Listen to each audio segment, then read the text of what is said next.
Boundary में किसी का एक्सीडेंट हो जाए तो दिल्ली सरकार अपोलो में, मैक्स में, फोर्टिस में, एस्कॉर्ट में, जो बड़े बड़े अस्पताल हैं उनमें फ्री उसका पूरा इलाज कराती है। आप प्राइवेट अस्पताल में जाके अपने टेस्ट करा लो, दिल्ली सरकार उसका सारा खर्चा उस प्राइवेट अस्पताल को देती है, आपको पैसे देने की जरूरत नहीं। सड़कें रिपेयर होनी चालू हो गई कि नहीं हो गई?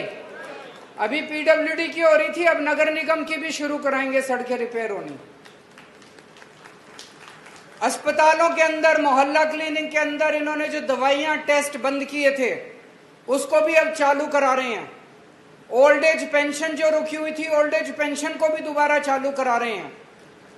फरिश्ते स्कीम, दिल्ली के अंदर अगर किसी की भी एक्सीडेंट हो जाए उसको दिल्ली सरकार सारा इलाज मुफ्त में करती है, वो भी स्कीम इन्होंने पीछे से रोक दी। बताओ, इतनी पुण्य वाली स्कीम थी, 26,000 लोगों की जान बचा चुके।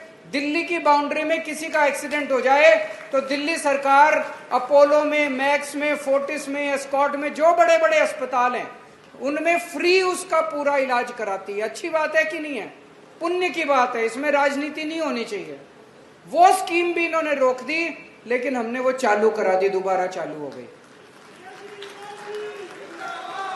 हमने स्कीम बनाई थी कि अगर आप सरकारी अस्पताल में जाते हो, आपका टाइम पे, मान लो वहां पे सीटी स्कैन कराना है, मशीन खराब है सरकारी अस्पताल की, लंबी लाइन है, तो आप प्राइवेट अस्पताल में जाके अपने टेस्ट करा लो, दिल्ली सरकार उसका सारा खर्चा उस प्राइवेट अस्पताल को देती है, आपको पैसे देने की जरूरत नहीं है। हमने स्कीम बनाई थी कि अगर आपको ऑपरेशन कराना है, सरकारी अस्पताल में गए, डॉक्टर के पास टाइम नहीं है, डॉक्टर 2 महीने बाद की डेट देता है, आपको वेट करने की जरूरत नहीं है, 2 महीने में तो मरीज ही मर जाएगा। हमने स्कीम बनाई थी आप प्राइवेट में जाके अपना ऑपरेशन करा लो, सारा खर्चा दिल्ली सरकार देगी। ये सारी स्कीमें इन्होंने मेरे पीछे से रोक दी। आने के बाद सारी स्कीमें चालू करा दी, अब अपना करा लेना, कोई दिक्कत नहीं है आपको। एससी समाज के लिए, दलित समाज के लिए, एसटी समाज के लिए, ओबीसी के लिए, गरीबों के लिए, ईडब्ल्यूएस के लिए हमने स्कीम बनाई थी कि उनके बच्चे, जो इंटेलिजेंट बच्चे होते हैं, कंपटीशन के पेपर देते हैं, कंपटीशन के लिए कई बार कोचिंग करनी पड़ती है, बिना कोचिंग के लिए बच्चा तैयार नहीं होता। हमने स्कीम बनाई थी भाई कोचिंग वाले के पैसे, उसकी फीस हम देंगे।